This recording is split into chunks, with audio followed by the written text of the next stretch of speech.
大家好，我是文刀飞。我们今天测试一下在日常维修当中使用的一些万用表，来看一下它们测量的结果以及精度到底是怎么样的。那面前你们看到的是菲尼瑞斯的示波器3合1的万用表，偶然科技的万用表，还有就是尤里德的。其中偶然科技和菲尼瑞斯呢都是有示波器功能的。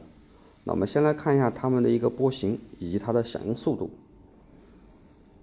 我们切换不同的波形状态，从这个测量的结果上来看的话，菲尼瑞斯整个响应速度要更快一点的，而且呢，菲尼瑞斯是双通道的，偶然科技是单通道的。那我们再使用这3块万用表测量一下模块当中的电阻，包括电池的电压以及二极管。那我们手里面拿的2个模块呢，是宝马和奔驰的自动驻车的模块，还有一个是锂电池。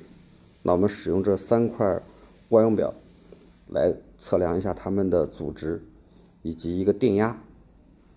测量这个电阻的话，菲尼瑞斯测量的结果是 62.5， 偶然科技的话是56。尤里德我们使用它测量出来的阻值呢是 61.7， 这个跟菲尼瑞斯测量的结果是比较接近的。那接下来我们再来测量一下电池的电压。电压的话，3块表测量出的结果就比较一致了。那我们再使用这3块表的话，测一下二极管。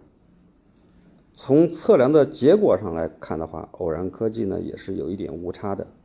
但是如果说对精度要求不高的话，这个误差还是可以接受的日常使用也是完完全全是够用的。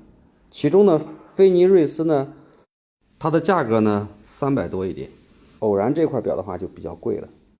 那尤里德的价格呢在200以内。那对于有着双通道示波器的功能，还带信号发生器的功能，那这个价格的话性价比还是比较高的。那对于我们日常维修当中去测个令线看线完完全全也是够用的了。那尤其是对于刚刚接触到示波器这一部分维修人员，那这个表的话确实也是一个不错的选择的。